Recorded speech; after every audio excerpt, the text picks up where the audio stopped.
The life of the blessed Emperor Constantine. Already have all mankind united in celebrating with joyous festivities the completion of the second and third decennial period of this great emperor's reign. Already have we ourselves received him as a triumphant conqueror in the assembly of God's ministers, and greeted him with the due meed of praise on the 20th anniversary of his reign, and still more recently we have woven, as it were, garlands of words, wherewith we encircled his sacred head in his own palace on his 30th anniversary. But now, while I desire to give utterance to some of the customary sentiments, I stand perplexed and doubtful which way to turn, being wholly lost in wonder at the extraordinary spectacle before me. For to whatever quarter I direct my view, whether to the east, or to the west, or over the whole world, or toward heaven itself, everywhere and always I see the blessed One yet administering the self-same empire. On earth I behold his sons, like some new reflectors of his brightness, diffusing everywhere the luster of their Father's character, and himself still living and powerful, and governing all the affairs of men more completely than ever before, being multiplied in the succession of his children. They had indeed had previously the dignity of Caesars, but now, being invested with his very self, and graced by his accomplishments, for the excellence of their piety they are proclaimed by the titles of Sovereign, Augustus, Worshipful, and Emperor. And I am indeed amazed, when I consider that he who was but lately visible and present with us in his mortal body, is still, even after death, when the natural thought disclaims everything superfluous as unsuitable, most marvelously endowed with the same imperial dwellings, and honors, and praises as heretofore. But farther, when I raise my thoughts even to the arch of heaven, and there contemplate his thrice blessed soul in communion with God himself, freed from every mortal and earthly vesture, and shining in a refulgent robe of light, and when I perceive that it is no more connected with the fleeting periods and occupations of mortal life, but honored with an ever-blooming crown, and an immortality of endless and blessed existence, I stand as it were without power of speech or thought and unable to utter a single phrase, but condemning my own weakness, and imposing silence on myself, I resign the task of speaking his praises worthily to one who is better able, even to him who, being the immortal God and veritable Word, alone has power to confirm his own saying,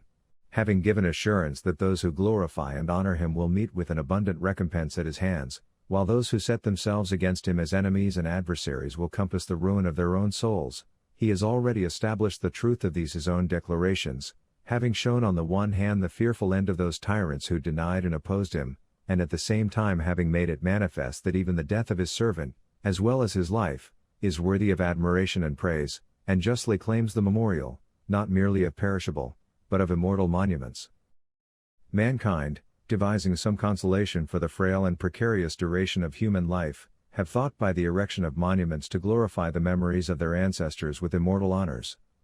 Some have employed the vivid delineations and colors of painting, some have carved statues from lifeless blocks of wood, while others, by engraving their inscriptions deep on tablets and monuments, have thought to transmit the virtues of those whom they honored to perpetual remembrance.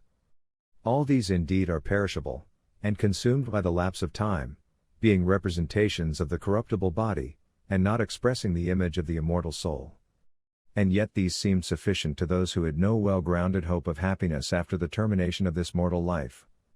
But God, that God, I say, who is the common Savior of all, having treasured up with himself, for those who love godliness, greater blessings than human thought has conceived, gives the earnest and first fruits of future rewards even here, assuring in some sort immortal hopes to mortal eyes. The ancient oracles of the prophets, delivered to us in the Scripture, declare this: the lives of pious men, who shone in old time with every virtue, bear witness to posterity of the same, and our own days prove it to be true, wherein Constantine, who alone of all that ever wielded the Roman power was the friend of God the sovereign of all, has appeared to all mankind so clear an example of a godly life. And God himself, whom Constantine worshipped, has confirmed this truth by the clearest manifestations of his will, being present to aid him at the commencement, during the course, and at the end of his reign, and holding him up to the human race as an instructive example of godliness. Accordingly, by the manifold blessings he has conferred on him, he has distinguished him alone of all the sovereigns of whom we have ever heard as at once a mighty luminary and most clear-voiced herald of genuine piety. With respect to the duration of his reign, God honored him with 3 complete periods of 10 years, and something more, extending the whole term of his mortal life to twice this number of years. And being pleased to make him a representative of his own sovereign power, he displayed him as the conqueror of the whole race of tyrants, and the destroyer of those God-defying giants of the earth who madly raised their impious arms against him, the supreme king of all. They appeared, so to speak, for an instant, and then disappeared, while the one and only true God, when he had enabled his servant, clad in heavenly panoply, to stand singly against many foes, and by his means had relieved mankind from the multitude of the ungodly, constituted him a teacher of his worship to all nations, to testify with a loud voice in the hearing of all that he acknowledged the true God, and turned with abhorrence from the error of them that are no gods. Thus, like a faithful and good servant, did he act and testify, openly declaring and confessing himself the obedient minister of the Supreme King. And God forthwith rewarded him, by making him ruler and sovereign, and victorious to such a degree that he alone of all rulers pursued a continual course of conquest, unsubdued and invincible, and through his trophies a greater ruler than tradition records ever to have been before. So dear was he to God, and so blessed, so pious and so fortunate in all that he undertook, that with the greatest facility he obtained the authority over more nations than any who had preceded him, and yet retained his power, undisturbed, to the very close of his life. Ancient history describes Cyrus, king of the Persians, as by far the most illustrious of all kings up to his time. And yet if we regard the end of his days, we find it but little corresponded with his past prosperity, since he met with an inglorious and dishonorable death at the hands of a woman. Again, the sons of Greece celebrate Alexander the Macedonian as the conqueror of many and diverse nations, yet we find that he was removed by an early death, before he had reached maturity, being carried off by the effects of revelry and drunkenness. His whole life embraced but the space of 32 years, and his reign extended to no more than a third part of that period. Unsparing as the thunderbolt, he advanced through streams of blood and reduced entire nations and cities, young and old, to utter slavery. But when he had scarcely arrived at the maturity of life, and was lamenting the loss of youthful pleasures, death fell upon him with terrible stroke, and, that he might not longer outrage the human race, cut him off in a foreign and hostile land, childless, without successor, and homeless. His kingdom too was instantly dismembered, each of his officers taking away and appropriating a portion for himself. And yet this man is extolled for such deeds as these. But our emperor began his reign at the time of life at which the Macedonian died, yet doubled the length of his life, and trebled the length of his reign. And instructing his army in the mild and sober precepts of godliness, he carried his arms as far as the Britons, and the nations that dwell in the very bosom of the western ocean. He subdued likewise all Scythia, though situated in the remotest north, and divided into numberless diverse and barbarous tribes. He even pushed his conquests to the Blemians and Ethiopians, on the very confines of the south, nor did he think the acquisition of the eastern nations unworthy his care. In short, diffusing the effulgence of his holy light to the ends of the whole world, even to the most distant Indians, the nations dwelling on the extreme circumference of the inhabited earth, he received the submission of all the rulers, governors, and satraps of barbarous nations, who cheerfully welcomed and saluted him, sending embassies and presents, and setting the highest value on his acquaintance and friendship, insomuch that they honored him with pictures and statues in their respective countries, and Constantine alone of all emperors was acknowledged and celebrated by all. Nor did he give this testimony in words merely, while exhibiting failure in his own practice, but pursued every path of virtue, and was rich in the varied fruits of godliness. He ensured the affection of his friends by magnificent proofs of liberality, and inasmuch as he governed on principles of humanity, he caused his rule to be but lightly felt and acceptable to all classes of his subjects, until at last, after a long course of years, and when he was wearied by his divine labors, the God whom he honored crowned him with an immortal reward, and translated him from a transitory kingdom to that endless life which he has laid up in store for the souls of his saints, after he had raised him up 3 sons to succeed him in his power. As then the imperial throne had descended to him from his father, so, by the law of nature, was it reserved for his children and their descendants, and perpetuated, like some paternal inheritance, to endless generations. And indeed God himself, who distinguished this blessed prince with divine honors while yet present with us, and who has adorned his death with choice blessings from his own hand, should be the writer of his actions, since he has recorded his labors and successes on heavenly monuments. However, hard as it is to speak worthily of this blessed character, and though silence were the safer and less perilous course, nevertheless it is incumbent on me, if I would escape the charge of negligence and sloth, to trace as it were a verbal portraiture, by way of memorial of the pious prince, in imitation of the delineations of human art. For I should be ashamed of myself were I not to employ my best efforts, feeble though they be and of little value, in praise of one who honored God with such surpassing devotion. I think too that my work will be on other grounds both instructive and necessary, since it will contain a description of those royal and noble actions which are pleasing to God, the sovereign of all. For would it not be disgraceful that the memory of Nero, and other impious and godless tyrants far worse than he, should meet with diligent writers to embellish the relation of their worthless deeds with elegant language, and record them in voluminous histories, and that I should be silent, to whom God himself has vouchsafed such an emperor as all history records not, and has permitted me to come into his presence, and enjoy his acquaintance and society? Wherefore, if it is the duty of any one, it certainly is mine, to make an ample proclamation of his virtues to all in whom the example of noble actions is capable of inspiring the love of God. For some who have written the lives of worthless characters, and the history of actions but little tending to the improvement of morals, from private motives, either love or enmity, and possibly in some cases with no better object than the display of their own learning, have exaggerated unduly their description of actions intrinsically base, by a refinement and elegance of diction. And thus they have become to those who by the divine favor had been kept apart from evil, teachers not of good, but of what should be silenced in oblivion and darkness. But my narrative, however unequal to the greatness of the deeds it has to describe, will yet derive luster even from the bare relation of noble actions. And surely the record of conduct that has been pleasing to God will afford a far from unprofitable, indeed a most instructive study, to persons of well-disposed minds. It is my intention, therefore, to pass over the greater part of the royal deeds of this thrice blessed prince, as, for example, his conflicts and engagements in the field, his personal valor, his victories and successes against the enemy, and the many triumphs he obtained, likewise his provisions for the interests of individuals, his legislative enactments for the social advantage of his subjects, and a multitude of other imperial labors which are fresh in the memory of all, the design of my present undertaking being to speak and write of those circumstances only which have reference to his religious character. And since these are themselves of almost infinite variety, I shall select from the facts which have come to my knowledge such as are most suitable, and worthy of lasting record, and endeavor to narrate them as briefly as possible. Henceforward, indeed, there is a full and opportunity for celebrating in every way the praises of this truly blessed prince, which hitherto we have been unable to do, the ground that we are forbidden to judge any one blessed before his death, because of the uncertain vicissitudes of life. Let me implore then the help of God, and may the inspiring aid of the heavenly word be with me, while I commence my history from the very earliest period of his life.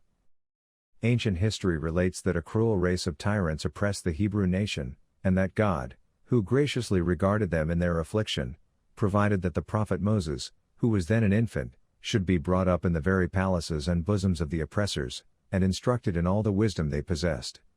And when in the course of time he had arrived at manhood, and the time was come for divine justice to avenge the wrongs of the afflicted people, then the prophet of God, in obedience to the will of a more powerful Lord, forsook the royal household, and, estranging himself in word and deed from the tyrants by whom he had been brought up, openly acknowledging his true brethren and kinsfolk. Then God, exalting him to be the leader of the whole nation, delivered the Hebrews from the bondage of their enemies, and inflicted divine vengeance through his means on the tyrant race. This ancient story, though rejected by most as fabulous, has reached the ears of all. But now the same God has given to us to be eyewitnesses of miracles more wonderful than fables, and, from their recent appearance, more authentic than any report. For the tyrants of our day have ventured to war against the supreme God, and have sorely afflicted his church.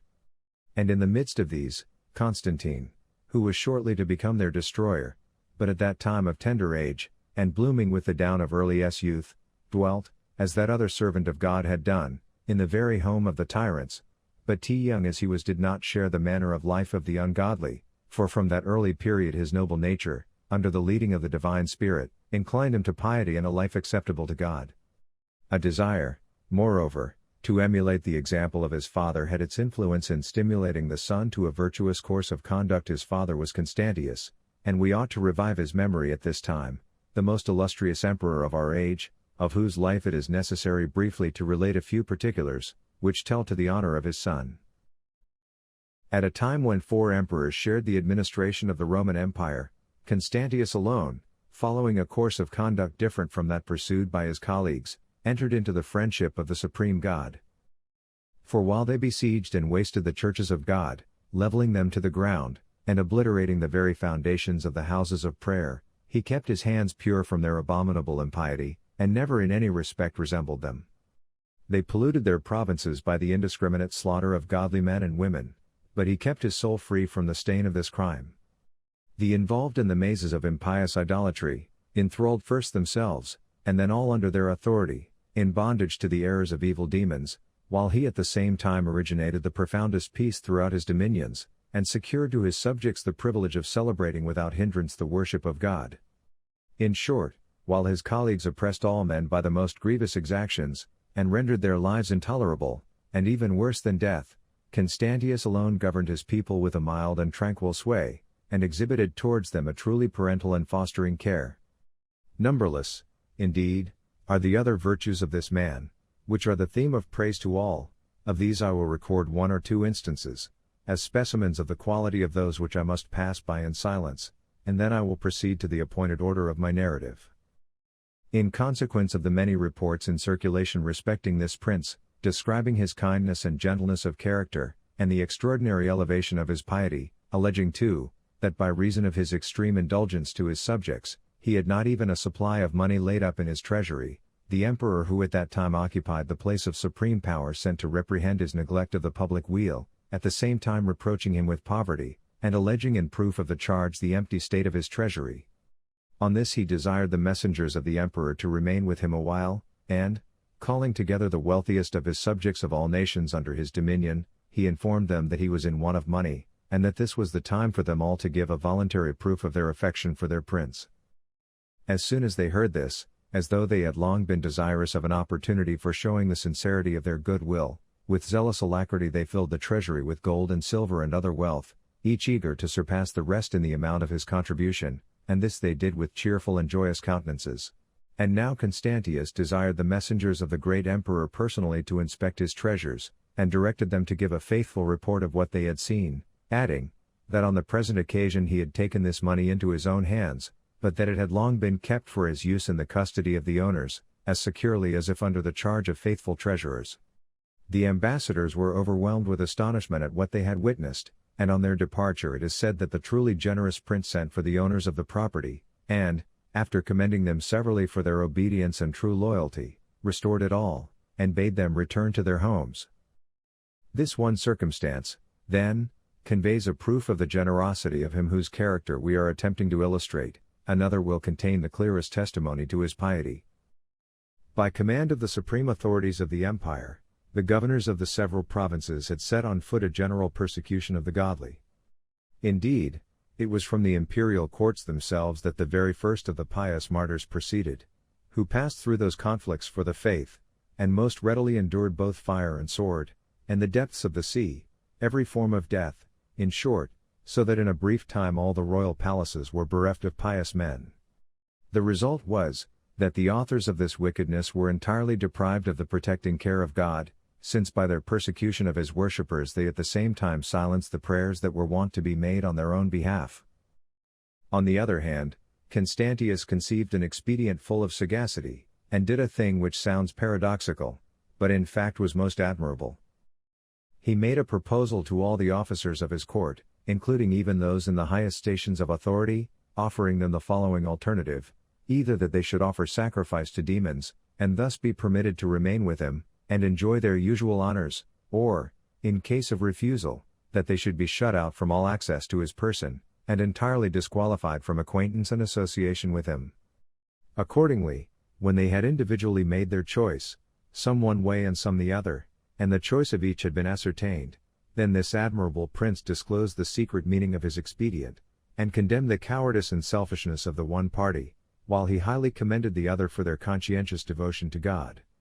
He declared, too, that those who had been false to their God must be unworthy of the confidence of their prince, for how was it possible that they should preserve their fidelity to him, who had proved themselves faithless to a higher power? He determined, therefore, that such persons should be removed altogether from the imperial court, while, on the other hand, declaring that those men who, in bearing witness for the truth, had proved themselves to be worthy servants of God, would manifest the same fidelity to their king, he entrusted them with the guardianship of his person and empire, saying that he was bound to treat such persons with special regard as his nearest and most valued friends, and to esteem them far more highly than the richest treasures. The father of Constantine, then, is said to have possessed such a character as we have briefly described. And what kind of death was vouchsafed to him in consequence of such devotion to God, and how far he whom he honored made his lot to differ from that of his colleagues in the empire, may be known to anyone who will give his attention to the circumstances of the case. For after he had for a long time given many proofs of royal virtue, in acknowledging the supreme God alone, and condemning the polytheism of the ungodly, and had fortified his household by the prayers of holy men, he passed the remainder of his life in remarkable repose and tranquility, in the enjoyment of what is counted blessedness, neither molesting others nor being molested ourselves. Accordingly, during the whole course of his quiet and peaceful reign, he dedicated his entire household, his children, his wife, and domestic attendants, to the one supreme God, so that the company assembled within the walls of his palace differed in no respect from a church of God, wherein were also to be found his ministers, who offered continual supplications on behalf of their prince, and this at a time when, with most, it was not allowable to have any dealings with the worshippers of God, even so far as to exchange a word with them. The immediate consequence of this conduct was a recompense from the hand of God, insomuch that he came into the supreme authority of the empire. For the older emperors, for some unknown reason, resigned their power, and this sudden change took place in the first year after their persecution of the churches. From that time Constantius alone received the honors of Chief Augustus, having been previously, indeed, distinguished by the diadem of the imperial Caesars, among whom he held the first rank, but after his worth had been proved in this capacity, he was invested with the highest dignity of the Roman Empire, being named Chief Augustus of the four who were afterwards elected to that honor. Moreover, he surpassed most of the emperors in regard to the number of his family, having gathered around him a very large circle of children both male and female. And, lastly, when he had attained to a happy old age, and was about to pay the common debt of nature, and exchange this life for another, God once more manifested his power in a special manner on his behalf, by providing that his eldest son Constantine should be present during his last moments, and ready to receive the imperial power from his hands. The latter had been with his father's imperial colleagues, and had passed his life among them, as we have said, like God's ancient prophet. And even in the very earliest period of his youth he was judged by them to be worthy of the highest honor. An instance of this we have ourselves seen, when he passed through Palestine with the senior emperor, at whose right hand he stood, and commanded the admiration of all who beheld him by the indications he gave even then of royal greatness. For no one was comparable to him for grace and beauty of person, or height of stature, and he so far surpassed his compeers in personal strength as to be a terror to them. He was, however, even more conspicuous for the excellence of his mental qualities than for his superior physical endowments, being gifted in the first place with a sound judgment, and having also reaped the advantages of a liberal education. He was also distinguished in no ordinary degree both by natural intelligence and divinely imparted wisdom. The emperors then in power, observing his manly and vigorous figure and superior mind, were moved with feelings of jealousy and fear, and thenceforward carefully watched for an opportunity of inflicting some brand of disgrace on his character. But the young man, being aware of their designs, the details of which, through the providence of God, more than once came to him, sought safety in flight, in this respect again keeping up his resemblance to the great prophet Moses. Indeed, in every sense God was his helper, and he had before ordained that he should be present in readiness to succeed his father. Immediately, therefore, on his escape from the plots which had been thus insidiously laid for him, he made his way with all haste to his father, and arrived at length at the very time that he was lying at the point of death. As soon as Constantius saw his son thus unexpectedly in his presence, he leapt from his couch, embraced him tenderly, and, declaring that the only anxiety which had troubled him in the prospect of death, namely, that caused by the absence of his son, was now removed, he rendered thanks to God, saying that he now thought death better than the longest life, and at once completed the arrangement of his private affairs. Then, taking a final leave of the circle of sons and daughters by whom he was surrounded, in his own palace, and on the imperial couch, he bequeathed the empire, according to the law of nature, to his eldest son, and breathed his last.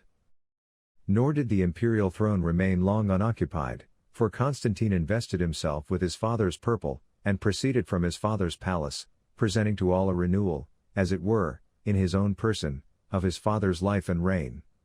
He then conducted the funeral procession in company with his father's friends, some preceding, others following the train, and performed the last offices for the pious deceased with an extraordinary degree of magnificence, and all united in honoring this thrice blessed prince with acclamations and praises, and while with one mind and voice, they glorified the rule of the Son as a living again of him who was dead, they hastened at once to hail their new sovereign by the titles of Imperial and Worshipful Augustus, with joyful shouts. Thus the memory of the deceased emperor received honor from the praises bestowed upon his son, while the latter was pronounced blessed in being the successor of such a father. All the nations also under his dominion were filled with joy and inexpressible gladness at not being even for a moment deprived of the benefits of a well-ordered government. In the instance of the Emperor Constantius, God has made manifest to our generation what the end of those is who in their lives have honored and loved him. With respect to the other princes, who made war against the churches of God, I have not thought it fit in the present work to give any account of their downfall, nor to stain the memory of the good by mentioning them in connection with those of an opposite character. The knowledge of the facts themselves will of itself suffice for the wholesome admonition of those who have witnessed or heard of the evils which severally befell them. Thus then the God of all, the supreme governor of the whole universe, by his own will appointed Constantine, the descendant of so renowned a parent, to be prince and sovereign, so that, while others have been raised to this distinction by the election of their fellow men, he is the only one to whose elevation no mortal may boast of having contributed. As soon then as he was established on the throne, he began to care for the interests of his paternal inheritance, and visited with much considerate kindness all those provinces which had previously been under his father's government. Some tribes of the barbarians who dwelt on the banks of the Rhine, and the shores of the Western Ocean, having ventured to revolt, he reduced them all to obedience, and brought them from their savage state to one of gentleness. He contented himself with checking the inroads of others, and drove from his dominions, like untamed and savage beasts, those whom he perceived to be altogether incapable of the settled order of civilized life. Having disposed of these affairs to his satisfaction, he directed his attention to other quarters of the world, and first passed over to the British nations, which lie in the very bosom of the ocean. These he reduced to submission, and then proceeded to consider the state of the remaining portions of the empire, that he might be ready to tender his aid wherever circumstances might require it. While, therefore, he regarded the entire world as one immense body, and perceived that the head of it all, the royal city of the Roman Empire, was bowed down by the weight of a tyrannous oppression, at first he had left the task of liberation to those who governed the other divisions of the empire, as being his superiors in point of age. But when none of these proved able to afford relief, and those who had attempted it had experienced a disastrous termination of their enterprise, he said that life was without enjoyment to him as long as he saw the imperial city thus afflicted, and prepared himself for the overthrow of the tyranny. Being convinced, however, that he needed some more powerful aid than his military forces could afford him, on account of the wicked and magical enchantments which were so diligently practiced by the tyrant, he sought divine assistance, deeming the possession of arms and a numerous soldiery of secondary importance, but believing the cooperating power of deity invincible and not to be shaken. He considered, therefore, on what god he might rely for protection and assistance. While engaged in this inquiry, the thought occurred to him, that, of the many emperors who had preceded him, those who had rested their hopes in a multitude of gods, and served them with sacrifices and offerings, had in the first place been deceived by flattering predictions, and oracles which promised them all prosperity, and at last had met with an unhappy end, while not one of their gods had stood by to warn them of the impending wrath of heaven, while one alone who had pursued an entirely opposite course, who had condemned their error, and honored the one supreme God during his whole life, had formally him to be the savior and protector of his empire, and the giver of every good thing. Reflecting on this, and well weighing the fact that they who had trusted in many gods had also fallen by manifold forms of death, without leaving behind them either family or offspring, stock, name, or memorial among men, while the God of his father had given to him, on the other hand, manifestations of his power and very many tokens, and considering farther that those who had already taken arms against the tyrant, and had marched to the battlefield under the protection of a multitude of gods, had met with a dishonorable end, for one of them had shamefully retreated from the contest without a blow, and the other, being slain in the midst of his own troops, became, as it were, the mere sport of death, reviewing, I say, all these considerations, he judged it to be folly indeed to join in the idol worship of those who were no gods, and, after such convincing evidence, to err from the truth, and therefore felt it incumbent on him to honor his father's God alone. Accordingly he called on him with earnest prayer and supplications that he would reveal to him who he was, and stretch forth his right hand to help him in his present difficulties. And while he was thus praying with fervent entreaty, a most marvelous sign appeared to him from heaven, the account of which it might have been hard to believe had it been related by any other person. But since the victorious emperor himself long afterwards declared it to the writer of this history, when he was honored with his acquaintance and society, and confirmed his statement by an oath, who could hesitate to accredit the relation, especially since the testimony of after time has established its truth? He said that about noon, when the day was already beginning to decline, he saw with his own eyes the trophy of a cross of light in the heavens, above the sun, and bearing the inscription, "Conquer by this." At this sight he himself was struck with amazement, and his whole army also, which followed him on this expedition, and witnessed the miracle. He said, moreover, that he doubted within himself what the import of this apparition could be. And while he continued to ponder and reason on its meaning, night suddenly came on. Then in his sleep the Christ of God appeared to him with the same sign which he had seen in the heavens, and commanded him to make a likeness of that sign which he had seen in the heavens, and to use it as a safeguard in all engagements with his enemies. At dawn of day he arose, and communicated the marvel to his friends, and then, calling together the workers in gold and precious stones, he sat in the midst of them, and described to them the figure of the sign he had seen, bidding them represent it in gold and precious stones. And this representation I myself have had an opportunity of seeing. Now it was made in the following manner. A long spear, overlaid with gold, formed the figure of the cross by means of a transverse bar laid over it. On the top of the whole was fixed a wreath of gold and precious stones, and within this, the symbol of the Saviour's name, 2 letters indicating the name of Christ by means of its initial characters, the letter P being intersected by X in its center, and these letters the emperor was in the habit of wearing on his helmet at a later period. From the crossbar of the spear was suspended a cloth, a royal piece, covered with a profuse embroidery of most brilliant precious stones, and which, being also richly interlaced with gold, presented an indescribable degree of beauty to the beholder. This banner was of a square form, and the upright staff, whose lower section was of great length, bore a golden half-length portrait of the pious emperor and his children on its upper part, beneath the trophy of the cross, and immediately above the embroidered banner. The emperor constantly made use of this sign of salvation as a safeguard against every adverse and hostile power, and commanded that others similar to it should be carried at the head of all his armies. These things were done shortly afterwards. But at the time above specified, being struck with amazement at the extraordinary vision, and resolving to worship no other god save him who had appeared to him, he sent for those who were acquainted with the mysteries of his doctrines, and inquired who that God was, and what was intended by the sign of the vision he had seen. They affirmed that he was God, the only begotten Son of the one and only God, that the sign which had appeared was the symbol of immortality, and the trophy of that victory over death which he had gained in time past when sojourning on earth. They taught him also the causes of his advent, and explained to him the true account of his incarnation.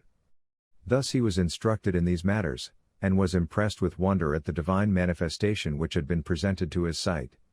Comparing, therefore, the heavenly vision with the interpretation given, he found his judgment confirmed, and, in the persuasion that the knowledge of these things had been imparted to him by divine teaching, he determined thenceforth to devote himself to the reading of the inspired writings. Moreover, he made the priests of God his counselors, and deemed it incumbent on him to honor the God who had appeared to him with all devotion. And after this, being fortified by well-grounded hopes in him, he hastened to quench the threatening fire of tyranny. For the who had tyrannically possessed himself of the imperial city, had proceeded to great lengths in impiety and wickedness, so as to venture without hesitation on every vile and impure action. For example, he would separate women from their husbands, and after a time send them back to them again, and these insults he offered not to men of mean or obscure condition, but to those who held the first places in the Roman Senate. Moreover, though he shamefully dishonored almost numberless free women, he was unable to satisfy his ungoverned and intemperate desires. But when he essayed to corrupt Christian women also, he could no longer secure success to his designs, since they chose rather to submit their lives to death than yield their persons to be defiled by him. Now a certain woman, wife of one of the senators who held the authority of prefect, when she understood that those who ministered to the tyrant in such matters were standing before her house, she was a Christian, and knew that her husband through fear had bidden them take her and lead her away, begged a short space of time for arraying herself in her usual dress, and entered her chamber. There, being left alone, she sheathed a sword in her own breast, and immediately expired, leaving indeed her dead body to the procurers, but declaring to all mankind, both to present and future generations, by an act which spoke louder than any words, that the chastity for which Christians are famed is the only thing which is invincible and indestructible. Such was the conduct displayed by this woman.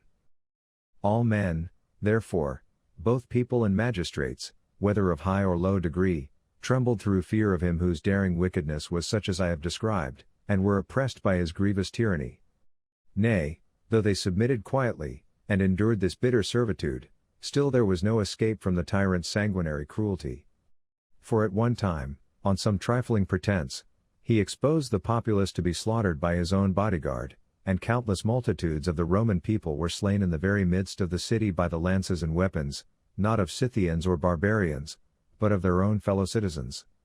And besides this, it is impossible to calculate the number of senators whose blood was shed with a view to the seizure of their respective estates, for at different times and on various fictitious charges, multitudes of them suffered death. But the crowning point of the tyrant's wickedness was his having recourse to sorcery, sometimes for magic purposes ripping up women with child, at other times searching into the bowels of newborn infants. He slew lions also, and practiced certain horrid arts for evoking demons, and averting the approaching war, hoping by these means to get the victory.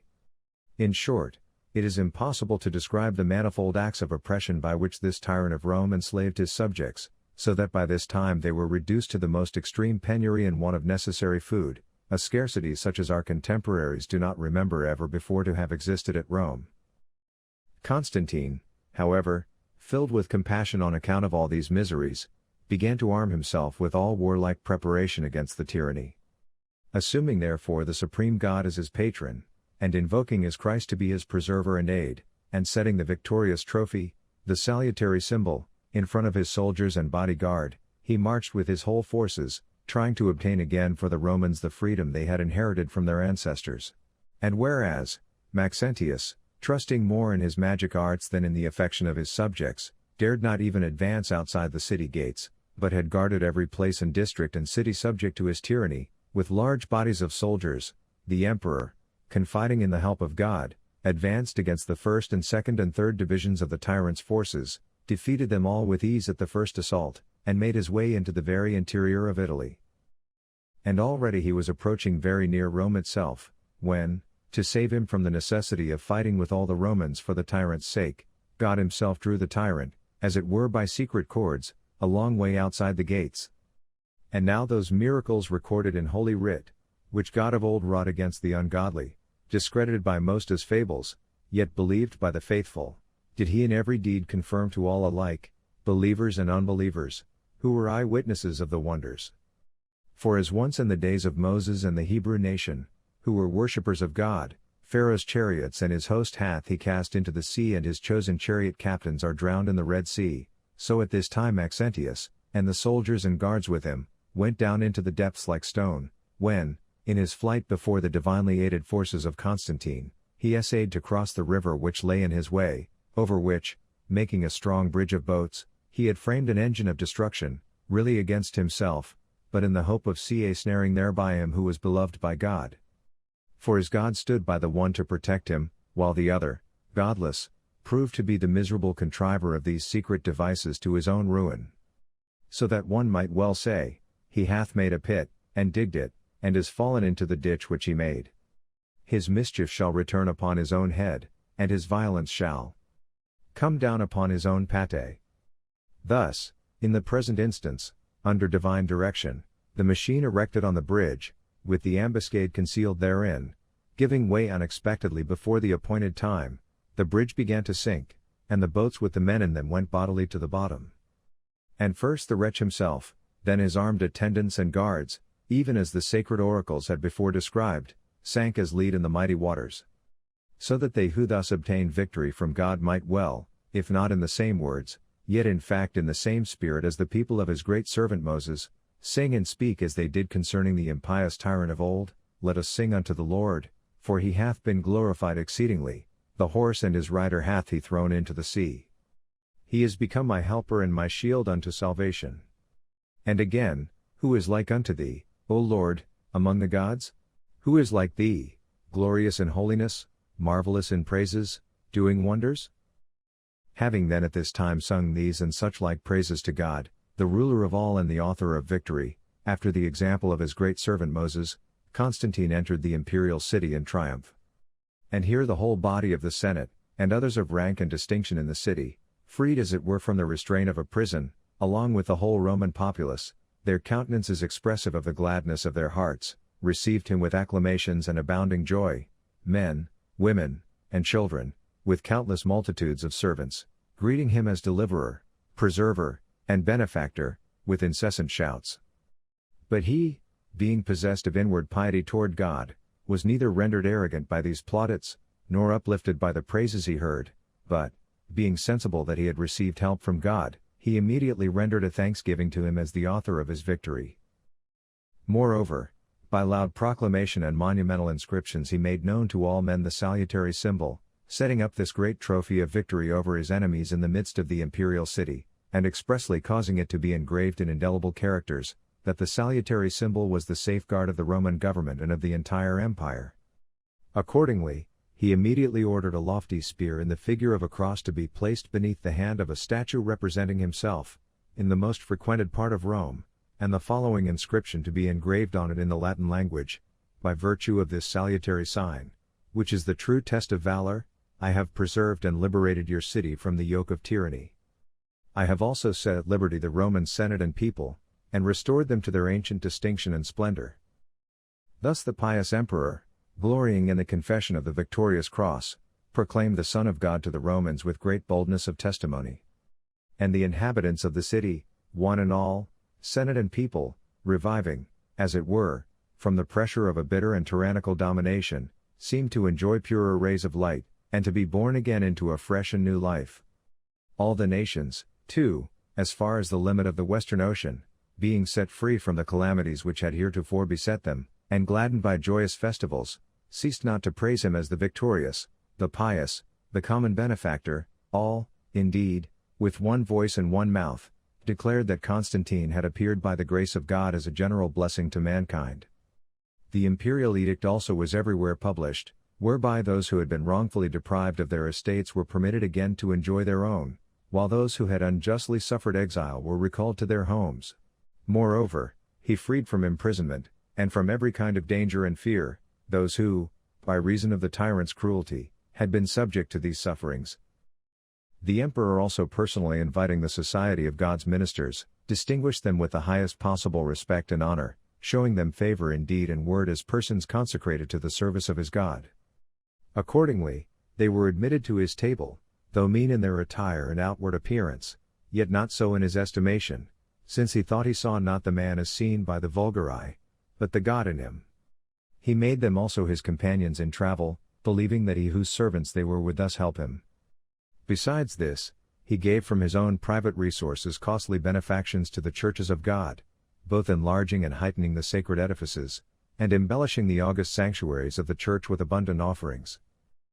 He likewise distributed money largely to those who were in need, and besides these showing himself philanthropist and benefactor even to the heathen, who had no claim on him, and even for the beggars in the forum, miserable and shiftless, he provided, not with money only, or necessary food, but also decent clothing. But in the case of those who had once been prosperous, and had experienced a reverse of circumstances, his aid was still more lavishly bestowed. On such persons, in a truly royal spirit, he conferred magnificent benefactions, giving grants of land to some, and honoring others with various dignities. Orphans of the unfortunate he cared for as a father, while he relieved the destitution of widows, and cared for them with special solicitude. Nay, he even gave virgins, left unprotected by their parents' death, in marriage to wealthy men with whom he was personally acquainted. But this he did after first bestowing on the brides such portions as it was fitting they should bring to the communion of marriage. In short, as the sun, when he rises upon the earth, liberally imparts his rays of light to all, so did Constantine, proceeding at early dawn from the imperial palace, and rising as it were with the heavenly luminary, impart the rays of his own beneficence to all who came into his presence. It was scarcely possible to be near him without receiving some benefit, nor did it ever happen that any who had expected to obtain his assistance were disappointed in their hope. Such, then, was his general character towards all. But he exercised a peculiar care over the Church of God, and whereas, in the several provinces there were some who differed from each other in judgment, he, like some general bishop constituted by God, convened synods of his ministers. Nor did he disdain to be present and sit with them in their assembly, but bore a share in their deliberations, ministering to all that pertained to the peace of God. He took his seat, too, in the midst of them, as an individual amongst many, dismissing his guards and soldiers, and all whose duty it was to defend his person, but protected by the fear of God, and surrounded by the guardianship of his faithful friends. Those whom he saw inclined to a sound judgment, and exhibiting a calm and conciliatory temper, received his high approbation, for he evidently delighted in a general harmony of sentiment, while he regarded the unyielding will's aversion. Moreover, he endured with patience some who were exasperated against himself, directing them in mild and gentle terms to control themselves, and not be turbulent. And some of these respected his admonitions, and desisted, but as to those who proved incapable of sound judgment, he left them entirely at the disposal of God, and never himself desired harsh measures against any one. Hence it naturally happened that the disaffected in Africa reached such a pitch of violence as even to venture on overt acts of audacity, some evil spirit, as it seems probable, being jealous of the present great prosperity, and impelling these men to atrocious deeds, that he might excite the emperor's anger against them. He gained nothing, however, by this malicious conduct, for the emperor laughed at these proceedings, and declared their origin to be from the evil one, inasmuch as these were not the actions of sober persons, but of lunatics or demoniacs, who should be pitied rather than punished, since to punish madmen is as great folly as to sympathize with their condition is supreme philanthropy. Thus the emperor in all his actions honored God, the controller of all things, and exercised an unwearied oversight over his churches.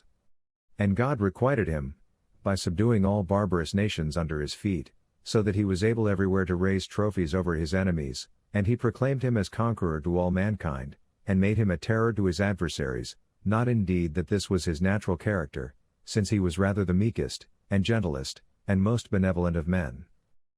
While he was thus engaged, the second of those who had resigned the throne, being detected in a treasonable conspiracy, suffered a most ignominious death.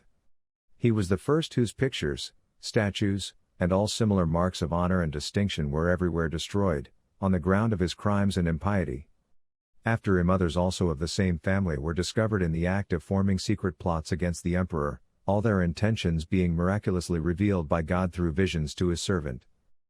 For he frequently vouchsafed to him manifestations of himself, the divine presence appearing to him in a most marvelous manner, and according to him manifold intimations of future events. Indeed, it is impossible to express in words the indescribable wonders of divine grace which God was pleased to vouchsafe to his servant. Surrounded by these, he passed the rest of his life in security, rejoicing in the affection of his subjects, rejoicing too because he saw all beneath his government leading contented lives, but above all delighted at the flourishing condition of the churches of God. While he was thus circumstanced, he completed the 10th year of his reign. On this occasion he ordered the celebration of general festivals, and offered prayers of thanksgiving to God, the King of all, as sacrifices without flame or smoke. And from this employment he derived much pleasure, not so from the tidings he received of the ravages committed in the eastern provinces. For he was informed that in that quarter a certain savage beast was besetting both the Church of God and the other inhabitants of the provinces, owing, as it were, to the efforts of the evil spirit to produce effects quite contrary to the deeds of the pious emperor, so that the Roman Empire, divided into two parts, seemed to all men to resemble night and day, since darkness overspread the provinces of the east, while the brightest day illumined the inhabitants of the other portion.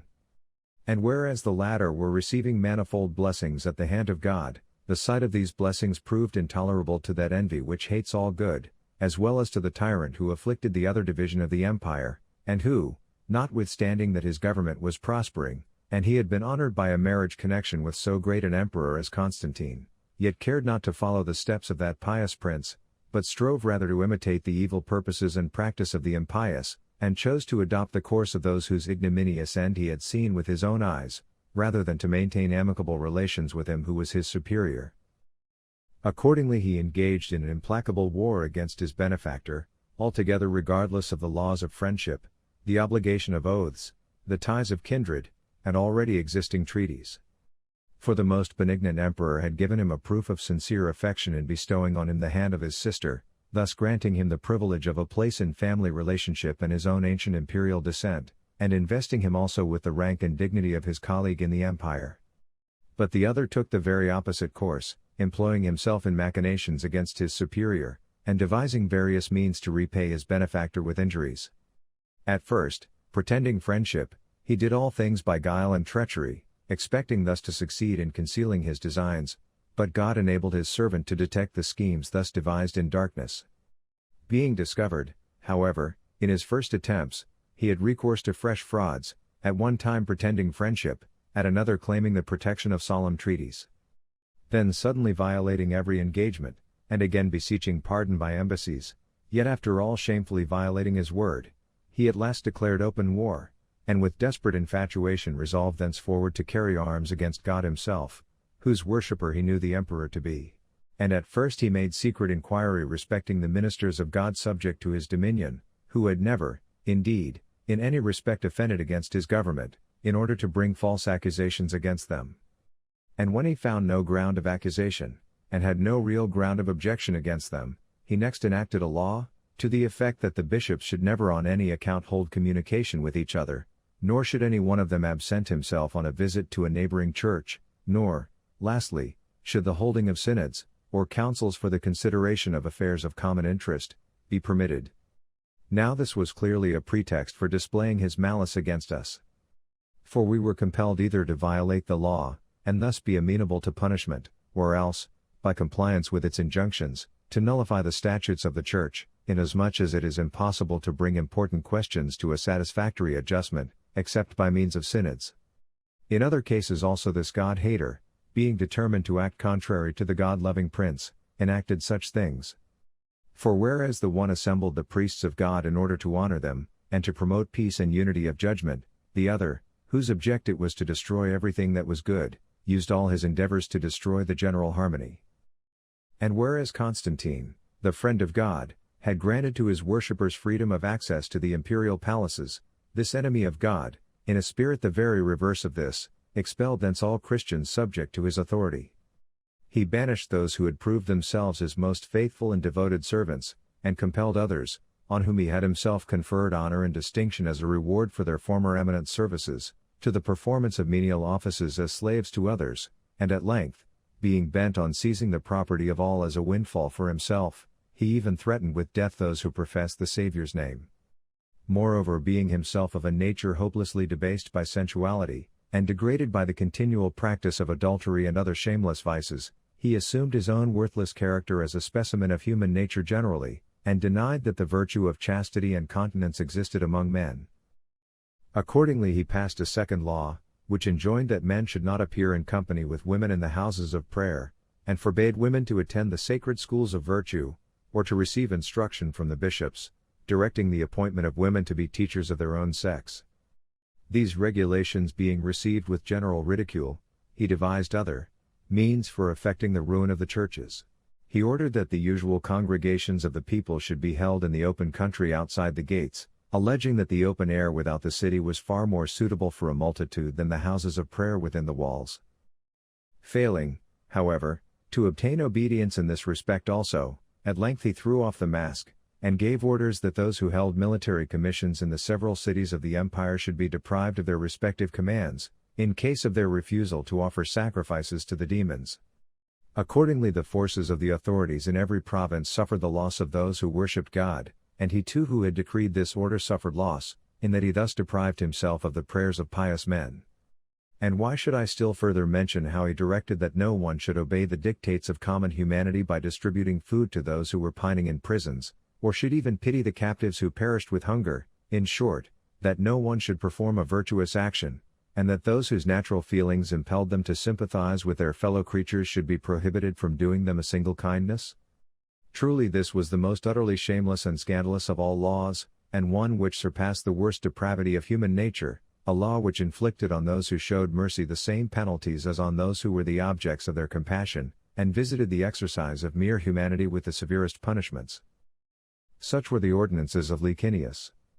But why should I enumerate his innovations respecting marriage, or those concerning the dying, whereby he presumed to abrogate the ancient and wisely established laws of the Romans, and to introduce certain barbarous and cruel institutions in their stead, inventing 1,000 pretenses for oppressing his subjects? Hence it was that he devised a new method of measuring land, by which he reckoned the smallest portion at more than its actual dimensions, from an insatiable desire of acquisition.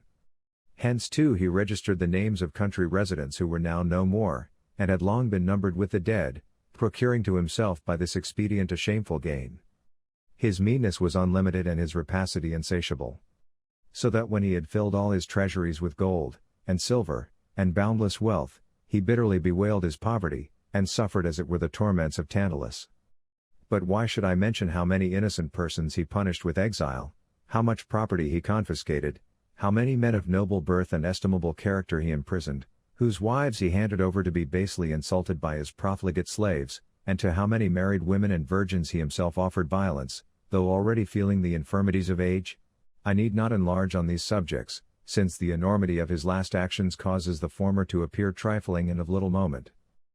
For the final efforts of his fury appeared in his open hostility to the churches, and he directed his attacks against the bishops themselves, whom he regarded as his worst adversaries, bearing special enmity to those men whom the great and pious emperor treated as his friends. Accordingly he spent on us the utmost of his fury, and, being transported beyond the bounds of reason, he paused not to reflect on the example of those who had persecuted the Christians before him, nor of those whom he himself had been raised up to punish and destroy for their impious deeds, nor did he heed the facts of which he had been himself a witness, though he had seen with his own eyes the chief originator of these our calamities, whoever he was, smitten by the stroke of the divine scourge. For whereas this man had commenced the attack on the churches, and had been the first to pollute his soul with the blood of just and godly men, a judgment from God overtook him, which at first affected his body, but eventually extended itself to his soul. For suddenly an abscess appeared in the secret parts of his person, followed by a deeply seated fistulous ulcer, and these diseases fastened with incurable virulence on the intestines, which swarmed with a vast multitude of worms, and emitted a pestilential odor. Besides, his entire person had become loaded, through gluttonous excess, with an enormous quantity of fat, and this, being now in a putrescent state, is said to have presented to all who approached him an intolerable and dreadful spectacle. Having, therefore, to struggle against such sufferings, at length, though late, he came to a realization of his past crimes against the Church, and, confessing his sins before God, he put a stop to the persecution of the Christians, and hastened to issue imperial edicts and rescripts for the rebuilding of their churches, at the same time enjoining them to perform their customary worship, and to offer up prayers on his behalf. Such was the punishment which he underwent who had commenced the persecution. He, however, of whom we are now speaking, who had been a witness of these things, and known them by his own actual experience, all at once banished the remembrance of them from his mind, and reflected neither on the punishment of the first, nor the divine judgment which had been executed on the second persecutor. The latter had indeed endeavored to outstrip his predecessor in the career of crime, and prided himself on the invention of new tortures for us. Fire nor sword, nor piercing with nails, nor yet wild beasts or the depths of the sea sufficed him. In addition to all these, he discovered a new mode of punishment, and issued an edict directing that their eyesight should be destroyed. So that numbers, not of men only, but of women and children, after being deprived of the sight of their eyes, and the use of the joints of their feet, by mutilation or cauterization, were consigned in this condition to the painful labor of the mines. Hence it was that this tyrant also was overtaken not long after by the righteous judgment of God, at a time when, confiding in the aid of the demons whom he worshipped as gods, and relying on the countless multitudes of his troops, he had ventured to engage in battle. For, feeling himself on that occasion destitute of all hope in God, he threw from him the imperial dress which so ill became him, hid himself with unmanly timidity in the crowd around him, and sought safety in flight. He afterwards lurked about the fields and villages in the habit of a slave, hoping he should thus be effectually concealed. He had not, however, eluded the mighty and all-searching eye of God, for even while he was expecting to pass the residue of his days in security, he fell prostrate, smitten by God's fiery dart, and his whole body consumed by the stroke of divine vengeance, so that all trace of the original lineaments of his person was lost, and nothing remained to him but dry bones and a skeleton-like appearance. And still the stroke of God continued heavy upon him, so that his eyes protruded and fell from their sockets, leaving him quite blind, and thus he suffered, by a most righteous retribution, the very same punishment which he had been the first to devise for the martyrs of God.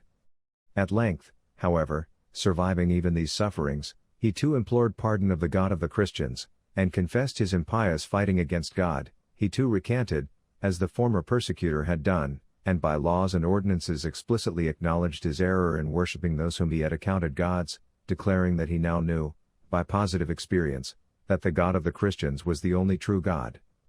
These were facts which Licinius had not merely received on the testimony of others, but of which he had himself had personal knowledge, and yet, as though his understanding had been obscured by some dark cloud of error, persisted in the same evil course.